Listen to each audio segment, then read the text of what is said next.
Pernahkah kamu bertanya-tanya, bagaimana raksasa bisa jatuh? Ini adalah kisah Romawi, sebuah peradaban yang seharusnya abadi, namun perlahan-lahan runtuh dari dalam. Selama lebih dari 1000 tahun, Romawi adalah pusat dunia. Bayangkan, mereka membangun jalan yang masih kita gunakan, hukum yang menjadi dasar sistem keadilan kita, dan melahirkan para jenderal yang tak terkalahkan. Mereka begitu superior. Mereka menaklukkan segalanya, kecuali diri mereka sendiri. Kita akan memulai kisah ini bukan dari pertempuran terakhir, melainkan dari masa keemasan ketika Romawi berada di puncak kejayaannya, menguasai seluruh Mediterania, dan menghasilkan kekayaan yang luar biasa. Di masa Pax Romana, perdamaian Romawi, segalanya tampak stabil dan makmur. Tapi kemakmuran sebesar itu ternyata datang dengan harga mahal yang tersembunyi. Sebuah beban yang perlahan-lahan akan menghancurkan fondasi kekaisaran tersebut, seolah-olah semakin tinggi bangunan itu berdiri, semakin parah keruntuhannya nanti. Masalah pertama muncul dari tempat yang paling seharusnya aman, kekuatan politik. Setelah periode damai yang panjang, Romawi memasuki abad ketiga Masehi dengan krisis yang mengerikan. Bayangkan, dalam waktu hanya 50 tahun, kekaisaran memiliki sekitar 26 kaisar yang berbeda. Ini bukan pemilihan umum, ini adalah pembunuhan berantai. Seorang kaisar jarang meninggal di ranjangnya sendiri. Mereka dibunuh oleh pengawal pribadi mereka sendiri, Garda Praetoria, yang ironisnya seharusnya melindungi mereka, tetapi malah menjadi pembuat dan penghancur raja. Tahta kekaisaran sering dijual kepada penawar tertinggi. Kekacauan ini memiliki efek domino yang fatal. Para kaisar terlalu sibuk mempertahankan kekuasaan dari intrik internal. Mereka tidak punya waktu untuk memikirkan reformasi jangka panjang, apalagi ancaman di perbatasan. Kekuatan Romawi yang seharusnya diarahkan untuk menaklukkan musuh, malah sibuk saling berbunuhan di dalam tembok istana. Sebuah pemandangan yang seharusnya sudah menjadi peringatan keras. Ketika politik sudah keropos, ekonomi pun ikut menyusul ambruk. Kekaisaran Romawi adalah mesin perang yang haus emas, tetapi tanpa penaklukan baru, pasokan emas dan perak mereka macet.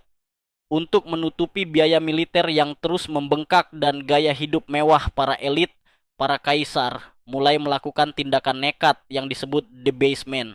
Mereka mengurangi kadar perak murni dalam koin dan menggantinya dengan logam murahan. Ini adalah tindakan curang yang menyebabkan bencana hiperinflasi.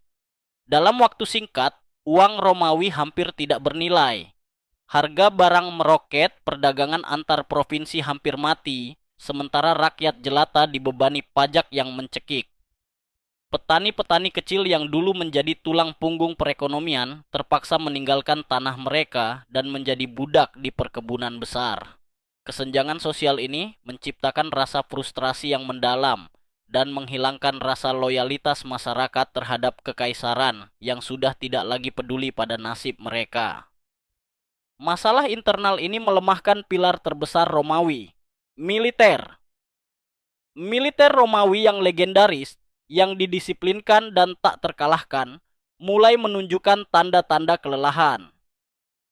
Biaya pertahanan perbatasan yang begitu luas, membentang dari Inggris hingga Timur Tengah, sudah tidak tertahankan lagi. Romawi mulai merekrut secara massal tentara dari suku-suku Germanik yang mereka sebut barbar.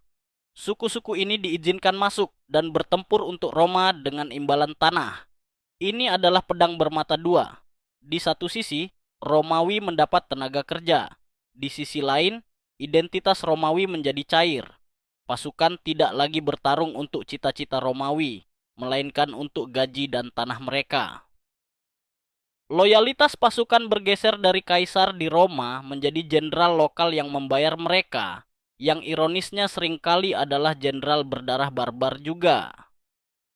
Pertahanan Romawi kini dipegang oleh orang-orang yang hanya memiliki sedikit kepentingan nyata dalam melestarikan kekaisaran tersebut. Saat Romawi sibuk dengan krisis internalnya, ancaman dari luar menjadi nyata dan tak terhindarkan. Pemicunya adalah suku Hun dari Asia yang dipimpin oleh Attila yang legendaris. Gerakan Attila ke barat ini menciptakan efek domino. Suku-suku Germanik seperti Visigoth, Ostrogoth, dan Vandal yang ketakutan, terdesak dan berbondong-bondong mencari perlindungan di dalam perbatasan Romawi. Romawi mengizinkan Visigoth masuk, tetapi para pejabat Romawi yang korup malah menipu dan kelaparan mereka.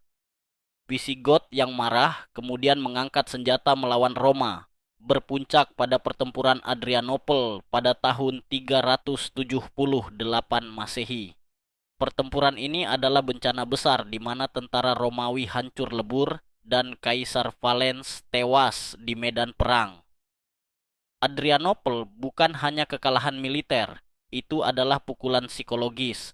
Seluruh dunia tahu Romawi tidak lagi tak terkalahkan. Setelah itu, gerbang kekaisaran terbuka lebar. Suku Vandal menyeberangi sungai Rhine yang membeku dan mulai bergerak menghancurkan Galia dan Spanyol.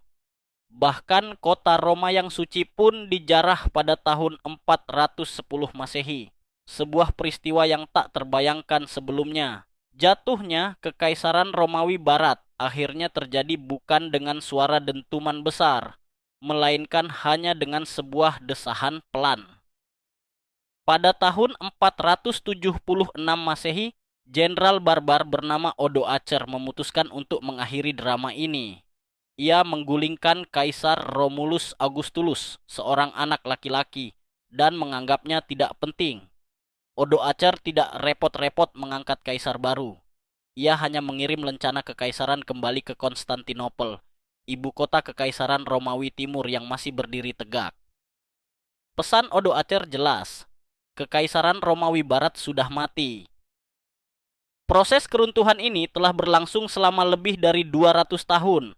Bukan karena serangan tunggal, tetapi karena kegagalan sistematis yang kompleks.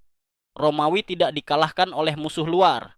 Ia runtuh karena korupsi, keserakahan, kekacauan, dan hilangnya identitas diri. Ia adalah kekaisaran yang begitu superior, tetapi justru kelemahan manusianya sendiri yang menghancurkannya. Meskipun kekaisaran di barat runtuh, warisan Romawi tetap hidup.